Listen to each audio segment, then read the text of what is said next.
नमस्कार दोस्तों, आज के इस वीडियो में हम 3 फायदे आपको बताने वाले हैं जो सीनियर सिटीजन को दिए गए हैं बजट 2025 में। जो बजट अनाउंस किया गया था जिसके अंदर 3 बड़े फायदे, 3 बेनिफिट सीनियर सिटीजन को दिए गए हैं। ज़्यादातर लोगों को इन 3 फायदों के बारे में, इन बेनिफिट्स के बारे में नहीं पता है, लेकिन आज के इस वीडियो में मैं आपको एक श्योरिटी तो जरूर देता हूं कि ये तीनों बेनिफिट मैं आपको अच्छे से बता भी दूंगा और अच्छे से समझा भी दूंगा। क्या क्या फायदा, क्या क्या बेनिफिट सीनियर सिटीजन को इस बार बजट 2025 में दिया गया है, यानी फाइनेंशियल ईयर 25-26 असेसमेंट ईयर 26-27 के लिए आपके लिए फायदेमंद का सौदा है। ये 3 बेनिफिट जो सरकार द्वारा दिए गए हैं। आज का वीडियो बहुत इंपॉर्टेंट है, तो वीडियो को एंड तक जरूर देखें। चैनल पे अगर नए हैं तो सब्सक्राइब करें और बेल आइकन पर नोटिफिकेशन पे क्लिक करें ताकि आपको आने वाले सभी नोटिफिकेशन रिगार्डिंग हमारे वीडियोस रेगुलरली मिलते रहें। आइए स्टार्ट करते अपना आज के वीडियो को बिना किसी देरी के।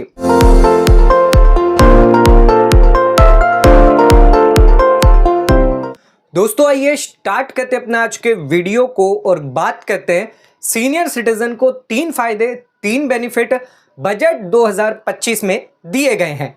आइए एक एक करके सारे फायदे जान लेते हैं। सबसे पहला जो बेनिफिट दिया गया है वो है टीडीएस को लेकर। टीडीएस की जो थ्रेशोल्ड लिमिट है ब्याज में, उसको यहां पर बढ़ा दिया गया है। दोस्तों टीडीएस ऑन इंटरेस्ट, जो भी ब्याज यहां पर आपको मिल रहा है, जो भी इन्वेस्टमेंट आपने किया है, आप हो सकता है फिक्स डिपॉजिट में पैसा आपने निवेश किया, वहां से अगर आपको ब्याज मिल रहा है, या फिर सेविंग अकाउंट में आपका पैसा पड़ा हुआ है वहां से आपको ब्याज मिल रहा है, या फिर आपने सीनियर सिटीजन सेविंग स्कीम के अंदर अगर निवेश किया है तो वहां से अगर आपको ब्याज मिल रहा है, तो ध्यान रखिएगा यहां पर आपका टीडीएस डिडक्ट होता है। जो भी इंटरेस्ट आपको दिया जाता है, टीडीएस डिडक्ट होता है आपका सेक्शन 194A के तहत @10% के हिसाब से 10% आपका टीडीएस डिडक्ट होता है। अब इसके लिए यहां पर लिमिट दी गई है। कितनी लिमिट दी गई है? 50,000 रुपए की। यानी अगर आपका इंटरेस्ट 50,000 से ज्यादा होगा तो उस केस में आपका टीडीएस डिडक्ट कर लिया जाएगा। लेकिन इस बार बजट 2025 में निर्मला सीतारमण जी ने इस 50,000 की लिमिट को डबल कर दिया है। कितना कर दिया है? सीधा 1 लाख रुपया कर दिया है। यानी अगर आपको 1 लाख तक का ब्याज मिल रहा है तो उस पर कोई भी टीडीएस डिडक्ट नहीं होगा। ध्यान रखिएगा, ये ब्याज आपको कहां से मिल रहा है? आपको हो सकता है बैंक से मिल रहा हो, बैंक में आपने फिक्स डिपॉजिट करवाई हो, सीनियर सिटीजन सेविंग स्कीम के अंदर निवेश किया हो, पोस्ट ऑफिस से आपको ब्याज मिल रहा हो, या फिर कोऑपरेटिव सोसाइटी जो बैंकिंग बिजनेस से जुड़ी हुई है, अगर वहां से आपको ब्याज मिल रहा है तो उस केस में 50,000 से लिमिट बढ़ाकर 1 लाख रुपया कर दिया है। अब इससे क्या फायदा, क्या बेनिफिट यहां पर सीनियर सिटीजन को होगा, आइए एक एग्जांपल से समझते हैं। आ जाते अपने एग्जांपल पे। तो यहां पर इन्वेस्टमेंट किया हुआ है फिक्स डिपॉजिट में 10 लाख रुपए, @8% का ब्याज यहां पर मिल रहा है सालाना के तौर पर। तो 10 लाख पर 8% अगर कैलकुलेशन करें तो कितना ब्याज हमें निकल के आता है? 80,000 रुपये। क्योंकि ये 80,000 रुपये जो है, अगर प्री बजट की बात करें, बजट से पहले की बात करें, यानी अप टू 31 मार्च की अगर हम बात करें, और बजट के बाद की अगर बात करें, पोस्ट बजट की बात करें, 1 अप्रैल से बात करें, 1 अप्रैल 2025 से, तो यहां पे दोनों ही केस में क्या सिनारियो होने वाला है ये जान लेते हैं। तो 80,000 यहां पर इंटरेस्ट है।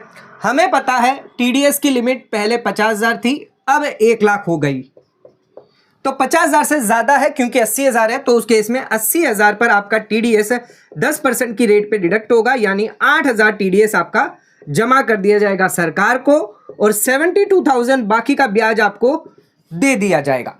लेकिन अगर पोस्ट बजट की बात करें, यानी 1 अप्रैल 2025 से अगर बात करें, यहां पर 80,000 इंटरेस्ट तो आपको मिला है, लेकिन यहां पर टीडीएस डिडक्ट नहीं होगा। क्यों नहीं होगा? क्योंकि यहां पर जो लिमिट है वो 1 लाख से कम है। तो इस केस में यहां पर नो टीडीएस, यानी आपका बिल्कुल भी टीडीएस डिडक्ट नहीं होगा। पूरा का पूरा 80,000 रुपये जो है वो आपको दे दिया जाएगा, यानी 8,000 जो है वो आपकी बचत होगी, जिसके लिए आपको ना रिटर्न फाइल करने की जरूरत पड़ेगी, ना यहां पर आपको फॉर्म 15H जमा करना है। यहां पर हो सकता है आपको फॉर्म 15H जमा करना होगा अगर ये टीडीएस डिडक्ट ना करने के लिए, लेकिन यहां पर आपको कोई भी फॉर्म जमा नहीं करना। 1 लाख तक अगर आपका ब्याज है तो उस केस में कोई भी फॉर्म आपको जमा नहीं करना, आपका इंटरेस्ट पूरा का पूरा मिलेगा, आपका टीडीएस आपका डिडक्ट नहीं होगा। 3 फायदे आपको मिले हैं। पहला, आपका इन्वेस्टमेंट जो है वो बढ़ गया है। पहले आपको 50,000 के हिसाब से अगर आपका 8% इंटरेस्ट रेट होता तो आप 6,25,000 तक एफडी अगर निवेश करते तो आपका टीडीएस डिडक्ट नहीं होता, जो अब बढ़कर डबल कितना हो गया, 12,50,000 रुपये। यानी आप 12,50,000 तक पैसा निवेश कर सकते हैं फिक्स डिपॉजिट में। पहला फायदा ये, यानी 6,25,000 का आप एक्स्ट्रा निवेश कर सकते हैं।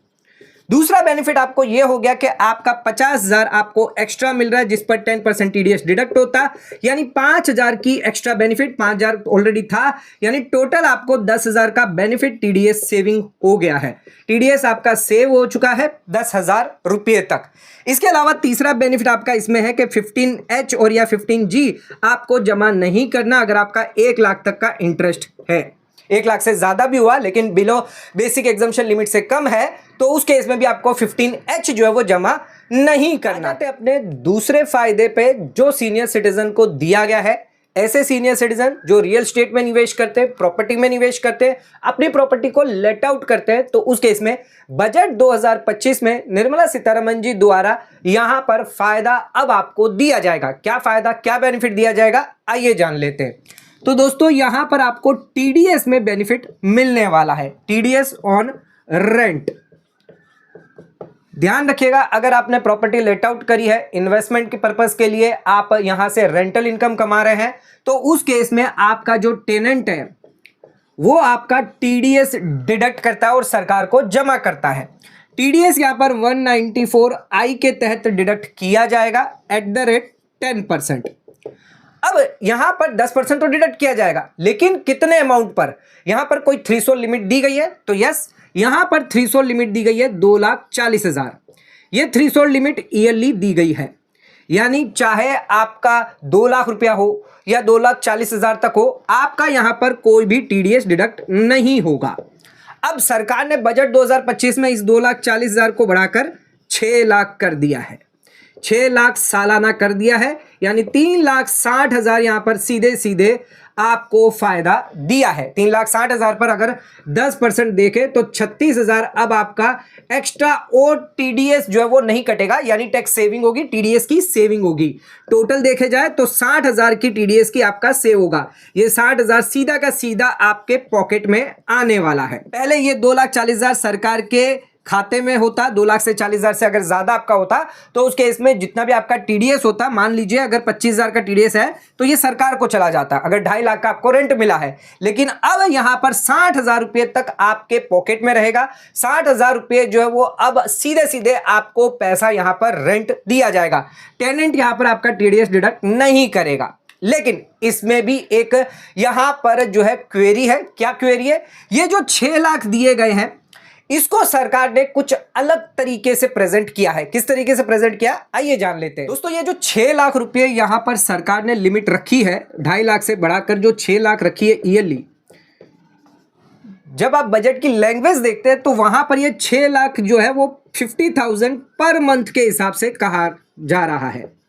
यानी आपका 50,000 पर मंथ 12 महीने के हिसाब से 6 लाख रुपए तक आपका कोई भी टीडीएस नहीं लगेगा, टीडीएस नहीं लगेगा। अब यहां पर डाउट हो जाता है, क्वेरी आ जाती है, क्योंकि पहले 2,40,000 ईयरली था, यानी किसी भी एक महीने में अगर आपका 2,40,000 रिसीव हो रहा है तो उस केस में टीडीएस नहीं डिडक्ट होगा। लेकिन यहां पर ध्यान रखिएगा, अगर किसी भी एक महीने में अगर आपका जो टीडीएस है, मान के चलिए आपको 60,000 टीडीएस मिल रहा है 9 महीने के हिसाब से, यानी टोटल हो गया आपका 5,40,000 रुपये। क्योंकि यहां पर 5,40,000 है, 6 लाख से कम है, तो यहां पर टीडीएस डिडक्ट नहीं होना था। लेकिन यहां पर आपका 60,000 पर मंथ निकल के आ रहा है, जिसके चलते यहां पर 50,000 से ज्यादा क्रॉस हो रहा है, तो उस केस में यहां पर आपका टीडीएस डिडक्ट हो जाएगा 10% के हिसाब से। तो ये एक सरकार ने बहुत बड़ा चेंज कर दिया है कि अब आपको मंथली चेक करना होगा कि मंथली 50,000 से ज्यादा नहीं होना चाहिए और ईयरली आपका 6 लाख रुपए से ज्यादा नहीं होना चाहिए। अगर ऐसा होता है तो उस केस में आपका टीडीएस डिडक्ट हो जाएगा। पहले ये होता था कि पहले 2,40,000 अगर है तो उस केस में आपका ईयरली देखा जाता था, तो उस केस में आपका यहां पर मंथली नहीं देखा जाता था, लेकिन अब यहां पर मंथली देखा जाएगा। एक एग्जांपल के थ्रू समझते हैं तो, और एग्जांपल पे तो केस देख लेते हैं बजट के बाद क्या सिनारियो होगा। पहला केस है कि यहां पर आपका जो टेनेंट है वो 12 महीने के लिए जो है यहां पर ऑक्यूपेंसी करी है, 40,000 रुपया मंथली यहां पर रेंट दिया गया, यानी सालाना 4,80,000 रुपये। अब यहां पर दोनों कंडीशन देखनी है, मंथली आपका 50,000 से कम है और सालाना आपका 6 लाख से कम है, तो उस केस में कोई भी टीडीएस लायबिलिटी नहीं आएगी। दूसरा केस देख लेते हैं, 10 महीने की ऑक्यूपेंसी है, 50,000 यहां पर मंथली रेंट है, सालाना यहां पर 5 लाख है, तो यहां पर भी टीडीएस की लायबिलिटी नहीं आएगी, क्योंकि दोनों ही केस में यहां पर 6 लाख और 50,000 से कम है। तीसरा केस आपको देखना होगा, 5 महीने के लिए यहां पर ऑक्यूपेंसी रखी है, 1 लाख रुपए का यहां पर रेंट है, लेकिन 5 लाख ही यहां पर ईयरली है। 1 लाख 5 महीने के हिसाब से यानी 5 लाख है। यहां पर भले ही 6 लाख रुपए से कम क्यों ना है, लेकिन क्योंकि यहां पर मंथली 1 लाख रुपया है, 50,000 से ज्यादा है, तो उस केस में यहां पर टीडीएस की लायबिलिटी आ जाएगी। तो ध्यान रखना, यहां पर बजट में चेंज हो चुका है, पहले ऐसा नहीं था, पहले ईयरली ही देखना होता था, लेकिन अब आपको मंथली ईयरली दोनों देखना होगा। अगला केस देख लेते हैं, यहां पर मंथली आपका 55,000 रुपया और ईयरली आपका 3,30,000 रुपया, तो इस केस में भी यहां पर कम भले क्यों ना हो, तो यहां पर भी आपकी टीडीएस लायबिलिटी आ जाती है। एक एग्जांपल और बता दूं, 25,000 रुपये मान के चलिए आपकी सालाना रेंट है, तो प्री बजट के हिसाब से यहां पर आपका 3 लाख रुपया टोटल रेंट होता है, पोस्ट बजट के हिसाब से भी आपका टोटल 3 लाख होता है, तो उस केस में यहां पर आपका 30,000 जो टीडीएस डिडक्ट होना था, यहां पर अब आपका कोई भी टीडीएस डिडक्ट नहीं होगा, तो ये 30,000 की सीधे सीधे आपकी सेविंग हो जाएगी। तो यहां पर टेनेंट और लैंडलॉर्ड यानी सीनियर सिटीजन को भी फायदा मिलेगा, टेनेंट का जो कंप्लायंस बर्डन है वो भी कम हो जाएगा। एक बड़ी रिलीफ यहां पर सीनियर सिटीजन को दी गई है, 6 लाख रुपए तक अब आपका टीडीएस डिडक्ट नहीं होगा, यानी सीधा सीधा 60,000 जो है जो टीडीएस डिडक्ट होता था वो अब आपके पॉकेट में रहेगा। इसको आप निवेश कर सकते हैं, इसके लिए आपको रिफंड लेने की कोई आवश्यकता नहीं है। सरकार द्वारा सीनियर सिटीजन के लिए जो निवेश करते हैं रियल एस्टेट के अंदर, प्रॉपर्टी के अंदर, उनको बढ़ावा देने के लिए ये नया अपडेट लाई है। अपने तीसरे बेनिफिट पे जो सीनियर सिटीजन को बजट 2025 के अंदर दिया गया है, अब आप सेल्फ ऑक्यूपाइड प्रॉपर्टी 2 यहां पर सिलेक्ट कर सकते हैं। पहले 1 अलाउ किया जाता था, लेकिन अब आप 2 सेल्फ ऑक्यूपाइड प्रॉपर्टी, यानी अगर आपके पास 2 प्रॉपर्टी है तो उस केस में उन दोनों प्रॉपर्टी को आप सेल्फ ऑक्यूपाइड कर सकते हैं। ध्यान रखिएगा, अर्लियर पहले अगर आपके पास 2 प्रॉपर्टी होती थी तो उस केस में 1 प्रॉपर्टी आप सेल्फ ऑक्यूपाइड करते, यानी वहां पर रेंटल वैल्यू आपकी नील रहती, लेकिन जो दूसरी प्रॉपर्टी थी उस पर आपको रेंट दिखाना होता था, टैक्सेबिलिटी करनी होती थी, जिसके चलते यहां पर आपको टैक्स जमा करना पड़ सकता था। लेकिन अब आप 2 सेल्फ ऑक्यूपाइड प्रॉपर्टी दिखाएंगे तो उस केस में आपको फायदा बेनिफिट दिया जाएगा। एग्जाम्पल के तौर से समझते हैं तो और क्लैरिटी आ जाएगी। तो यहां पर जो प्रॉपर्टी है सेकंड प्रॉपर्टी, क्योंकि यहां पर 2 प्रॉपर्टी अलाउ करी है, तो सेकंड प्रॉपर्टी जो है उसकी एनएवी जो है अब आप नील रख सकते हैं, यानी अब आपकी जो सेकंड प्रॉपर्टी है उस पर आपको रेंटल दिखाना नहीं होता है। अगर इस पर रेंटल दिखाते तो कितनी टैक्स सेविंग आपकी होगी बजट के अंदर।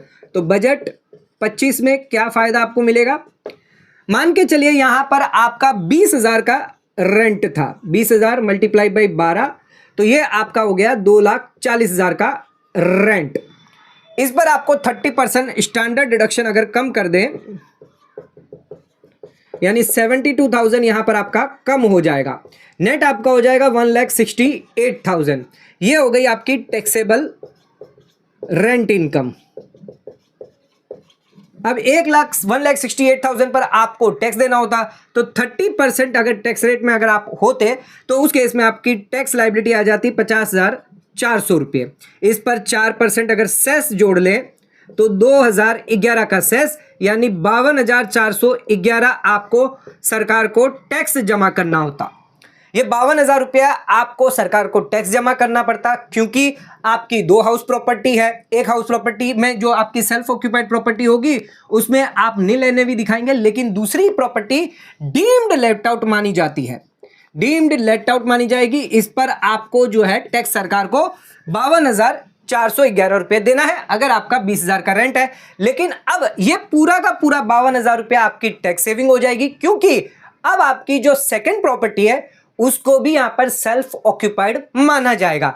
तो यहां पर सीनियर सिटीजन के लिए बेनिफिट फायदा दिया गया है। तो दोस्तों आज के इस वीडियो में हमने आपको 3 फायदे बताए हैं जो सीनियर सिटीजन अगर निवेश करते हैं, रियल एस्टेट में निवेश करते हैं, एफडी में निवेश करते हैं, सीनियर सिटीजन सेविंग स्कीम में निवेश करते हैं, तो अब टीडीएस से जुड़े फायदे यहां पर दिए जाएंगे, सेल्फ ऑक्यूपाइड से जुड़े फायदे यहां पर बेनिफिट दिए जाएंगे।